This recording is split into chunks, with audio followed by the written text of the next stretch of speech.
이코노미톡 시작을 하겠습니다. 시장과 경제의 중심축, 금리로 알아볼 건데요. 미국과 한국 경제의 이모저모 분석을 해드리도록 하겠습니다. 오늘 이 시간은요.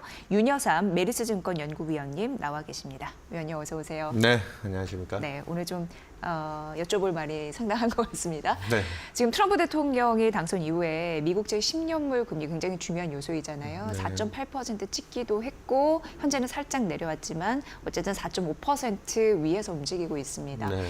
여전히 고금리는 지속이 될 것이다라는 가능성 그리고 미국 국제금리 상승세가 좀 지나친 게 아닌가라는 우려감 혼재해 있습니다. 어떻게 보십니까? 일단 지금 시장의 기대치로만 얘기하자면 뭐 뉴노멀 얘기를 계속하고 있죠. 뭐 지금 환율도 우리나라 원달러 환율 기준으로 1,400원대에서 네. 당분간 떨어지지 못할 거다. 예. 미국의 통화 정책도 최근에 뭐 BOA라든지 BNP 파리바 같은 회사들은 올해 연준이 심지어 금리 인하를 하지 않을 수도 있다. 뭐 이런 의견들까지 나오고 있고요. 그렇죠. 예, 그런 식의 지금 양호한 미국 경제와 그리고 이전에도 방송 출연해서 계속 좀 얘기 드렸지만 지금 현재 미국 경제가 가장 좋은 이유 중에 하나는 그동안 요즘에 이제 많이 주목을 받고 있죠. 예. 무리하게 확대해온 재정 정책에 대한 실행성 때문에 그것 때문에 채권 공급량도 많았고 그런 수급적인 우려까지 더해져서 미국 금리가 높다. 근데 이제 트럼프 대통령이 거기에다가 이제 기름을 더 붓지 않겠냐. 네. 뭐 TCJA라고 하는 뭐 이제 감세죠. 부자와 기업들 법인세를 감세해주면서 그걸로 더 재정 적자가 늘어나게 되면 미국 금리 더 오를 거다. 또 거기에 감세뿐만 아니고 관세 이슈도 있죠 지금. 그렇죠. 관세까지 더해져서 어제 이제 뭐 상호 관세해서 철강, 알루미늄. 이제 멕시코, 캐나다 쪽은 한 달 유예 기간을 받았지만 뭐 품목별로 또 관세들이 들어오고 있기 때문에 뭐 심지어는 자동차까지 이제 거론되면서 네, 의약품, 우리나라의 네. 의학, 자동차, 반도체, 우리나라의 되게 네. 중요한 산업들에 대한 부담까지 주고 있는데 그런 것 치고는 참 금융시장이 좀 평온한 것 같아요. 그리고 미국채 10년 금리가 트럼프 취임 전후 해가지고 4.8%까지 그때가 오히려 트럼프 트레이드에 대한 우려들 네. 달러 강세도 그때가 정점이었잖아요. 원달러 환율 1,470원. 근데 지금은 미국 10년이 4.5입니다. 그리고 지난주부터 트럼프 대통령 및 신임 재무장관인 베센트 재무장관이 얘기하는 게 우리 금리에 관심 많다. 특히나 트럼프 대통령이 직접적으로 얘기했잖아요. 내가 파월보다 금리에 대한 이해도는 더 높을 거다. 난 직접 사업도 해본 사람이고 내가 금리 더 잘한다라고 하면서 금리를 좀 안정시키고 통제하려는 의지. 거기에 가장 중요한 증거로 봐야 되는 건 여전히 의구심이 많고 의심이 많지만 일론 머스크를 수장으로 내세우면서 지금 예산 효율부라고 하죠. 도지. 그 도지부. 그러니까 지금 우리는 미국의 재정 정책이 감세를 중심으로 해서 재정 적자가 늘어날 거를 걱정해 왔는데 도지부에서는 지금 요번에 제일 상징적으로 USAID라고 하나요? 저기 미국의 국제 원조 지원하는 부서를 타겟으로 해서 공무원들 교육부들 중심으로 해서 공무원들 일자리 줄이겠다. 그래서 지출을 1조 달러 정도 줄여줄 수 있다. 감세 정책으로 대략 늘리려고 했던 확장 재정이 한 4,500억 달러에서 5천억 달러 정도 수준이거든요. 네. 그 감세를 그대로 시행한다고 하더라도 재정 지출을 1조 달러 정도 줄일 수 있다고 하면 궁극적으로 미국의 이 지금 늘어나 있는 GDP 한 7% 정도 이게 금융위기 때 8에서 9% 정도 적자였었는데 지금 7% 적자는 매우 큰 적자 수준이거든요. 네, 그게 유지 가능한 게 아니에요. 예. 제가 얘기가 길었지만 결론만 말씀드리면 트럼프 대통령의 의지와 지금 미국 재무부의 방향은 어느 정도 균형 재정. 우리는 감세 쪽에서 확대 재정을 걱정해 왔지만 지출까지 줄여가면서 균형을 잡는다고 하면 미국채 10년 금리가 왜 트럼프 취임 이후에 한 30bp 레벨을 다운시켜서 지금 4.5. 여전히 미국 경기가 좋기 때문에 여기서 급격하게 금리가 떨어지지는 않겠죠. 하지만 지난해 3분기에도 미국의 비컨 얘기 나올 때 미국 10년 금리 3.6까지 갔거든요. 저희는 지금 현재 미국 금리는 오버슈팅 구간이다라고 보고 있고요. 네. 그 기준점을 4% 중반 이상 수준에서는 이게 지금 올해 금리를 한 번 심지어는 아예 내리지 못할 거다라는 우려까지 다 반영한 수준에서 4.5는 높은 수준이다. 그렇게 평가하고 있습니다. 네. 위원님께서는 2월 그 리포트도 내신 걸로 알고 있습니다만, 네. 그러니까 10년물 국채금리의 적정 범위 수준이라는 게 있잖아요. 네네네. 그거 한 그러니까 한 4% 중반 이렇게 네네. 보시는 거죠. 그러니까 예, 지금 예, 4% 예. 중반은 예. 유의미한 상단 영역에서 예. 아주 저평가 영역. 여기서부터는 저평가 이제 용역이다. 이런 표현을 확실히 저희 같은 분석가들이 잘 쓰면 안 되는데 컨피식션 바이 얘기할 때가 있잖아요. 지금도 미국 10년 금리 5% 넘을 거다 여러 가지 우려들을 제안하고 있지만 예. 저희는 미국 10년이 4% 중반 이상인 영역에서는 채권을 사도 크게 손실을 보지 않는 영역이라 보고요. 예. 미국의 지금 경기 여건이라든지 통화 정책에 대한 기대들이 지금 과도하게 위축된 부분들 나중에 지금 이제 고금리에 대한 부담들이 좀 현실화되고 지금 트럼프 경제 성적표는 지금 나오는 게 아니라고 다들 얘기하고 있잖아요. 트럼프 정책들이 어느 정도 시행이 된 2분기 이후의 고용이라든지 미국의 주요 지표들을 더 면밀히 봐야 된다. 그때부터 재정도 균형을 찾을 거고 그런 균형 재정들이 현실화되기 시작하면 저는 거기에 가장 중요하게 미국의 지금 일론 머스크도 공무원도 줄인다고 하는데 고용 지표에서 지금까지 2023년 이후 전체 25% 4분의 1을 정부가 책임져 왔거든요. 그런 부분들을 균형 있게 좀 줄여 나갈 수 있다고 하면 그러면 저는 미국 경제에 대한 지금 좀 과열이 돼 있는 부분 탄력도 떨어질 것이고 2분기부터가 그래서 진짜 성적표라 볼 수 있죠. 네. 그때부터는 통화 완화에 대한 기대도 지금 아까 얘기 드렸다시피 2번이나도 지금 쉽지 않다 정도인데 저희는 2번 이상 인하를 보고 있거든요. 그래서 지금 그걸 다 종합했을 때 미국 금리의 페어밸류는 얼마냐? 저희 추정도 그렇지만 얼마 전부터 발표를 안 하는 JP모건의 페어밸류 모델이 있었어요. 그럼 블룸버그 단말기 같은 데서도 숫자가 제공됐었는데 어느 정도 수준이었냐면 3% 후반대입니다. 네. 그러니까 지금 현재는 트럼프 트레이드나 여러 가지 미국 경제 양호한 상황 때문에 미국 금리가 조금 그러니까 저평가되어 있는 거죠. 금리는 오버슈팅이고 채권의 가격으로는 저평가되어 있는 영역이라 보고 있고 아까 4% 중반 얘기했던 건 정말 칩하게 싸게 살 수 있는 가격으로 치면 무릎 아래. 그래서 저는 채권 투자자들한테 지금 손절을 고민하시는 투자자들도 있거든요. 좀 이거보다 낮은 금리 채권 투자하셨다가 예, 예. 지금 그 타이밍은 아니다 얘기 드리는 거죠. 네. 그러니까 어떻게 보면은 4.5% 근접한 수준에서도 채권 영역에서는 금리 영역에서는 분명히 매수 네. 관점을 유지해야 된다. 싼 이런 구간이라고 부분이니까 보고 있습니다. 저평가라고 말씀해 주셨으니까 그 네. 부분은 투자 전략으로 결론으로 좀 챙겨보시면 될 것 같고 네.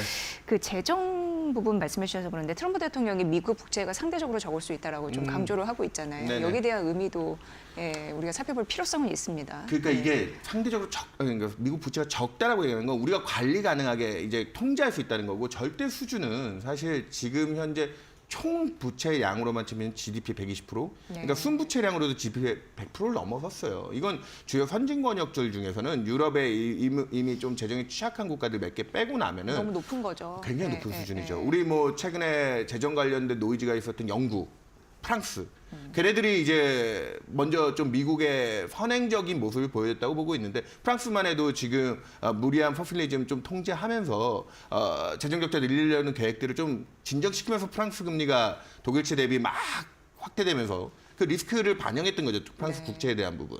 그런 부분들에 대해서 조금 안정화를 시키고 있는데 미국도 그런 방향으로 가겠다라는 뜻으로 보고 있습니다. 그러니까 트럼프는 지금 미국의 총 재정 지출이 한 7조 달러를 쓰고 있는데 그러니까 일론 머스크가 1조 달러를 줄인다고 하는 건 7조 달러에서 한 15% 정도를 감소시키겠다는 거거든요. 네. 적은 수준이 아니에요. 그렇죠. 그런 식으로 줄여야지만 전체적으로 아까 5천억 달러의 감세를 해주고 1조 달러의 지출을 줄이면 한 5천억 달러, 미국 GDP의 2% 정도. 지금 미국의 재정 적자의 GDP의 7% 정도라고 했잖아요. 이건 과거의 위기 수준에나 내던 적자 수준이거든요. 근데 미국 정부가 지금 1년에 내야 될 이자 부담액만 얼마인지 아세요, GDP에? 그러니까 그것도 적자에 포함되잖아요. 지금 금리가 높고 부채가 많기 때문에 대략 4%대 지금 이미 쓰고 있습니다. 그러면 지금 7%대 적자에서도 4% 이자 부담 빼고 나면 실제로 경제 활동을 위해 쓰는 거는 3% 내외 정도밖에 안 쓰는 거예요.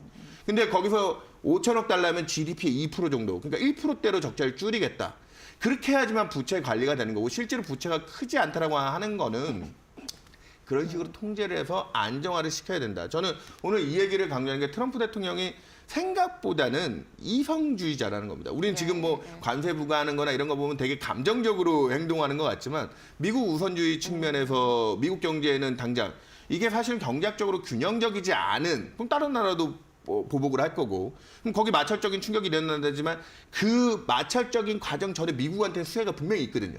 그런 것까지 생각하고 트럼프가 지금 끌고 왔는데 부채 측면에서도 미래에 대한 균형들을 생각하면서 지금 재정 계획들을 얘기하고 있는 거기 때문에 이걸 강조하는 건 미국의 부채에 대해서 어느 정도 통제 의지를 보여주고 있다. 일론 머스크가 정말 그렇게 재정 지출을 1조 달러씩 줄일 수 있겠습니까? 그 의지와 방향성을 갖고 접근하는 게 전 중요하다고 보고 있고요. 다 믿을 수는 없죠. 다 믿을 수는 없는데 그렇게 따지면 감세를 해주기로 한 정책 그 5천억 달러는 또 어떻게 다 믿겠습니까? 그런 부분에서 저는 부채에 대한 균형을 잡아가는 측면에서 아까 부채가 생각보다 적다. 관리 가능한 영역이다. 관리하겠다. 그런 쪽으로 해석하는 게 맞다. 예, 그렇게 얘기 드리겠습니다. 네, 그래서 뭐 일론 머스크가 이끄는 정보 효율성부, 도지부라고 말씀을 해드렸는데 그게 그 미국 국채 관련해서 그 조사를 할 수도 있다라는 가능성도 언급이 되고 있어서 지속적으로 좀 봐야 될 이슈이긴 한 것 같습니다. 이거는. 그것 때문에 연방법원에서 또 예. 나서서 이건 너무 월권이다 뭐 논란이 예. 있었긴 했지만 예. 일론 머스크라는 사람도 사업가로서의 효율성을 따지는 부분이니까 그동안 또 미국 연방정부의 지출 부분에서 좀 방만한 부분도 분명히 존재해요. 네. 아까 얘기드렸다시피 지난 2년간 전체 고용의 4분의 1을 정부가 책임졌다는 것도 상당히 문제점이 있는 부분이었거든요. 그런 부분에 이제 칼을 대기 시작하면 네. 미국 재정 정책에 대한 우려를 덜고 그 부분이 지금 미국 국채 공급량이나 미국 경제를 계속 부스팅했던 힘들도 좀 균형을 찾게 만드는 그런 데서 채권 시장의 기회가 있다 전 보고 있습니다. 네. 지금 글로벌 금리는 트럼프의 행정부의 감세나 그리고 뭐 관세, 그러니까 감세나 관세 부과 등에 이제 초점을 맞추고 있는 상황이잖아요. 네. 그런데 그러면서 이제 미국 경기 모멘텀을 자연스럽게 주목할 수밖에 없는데 네. 경제 성장률은 떨어질 것이라고 전망이 되면서도 그래도 1월 중에서는 양호한 성장 흐름을 보이고 있다.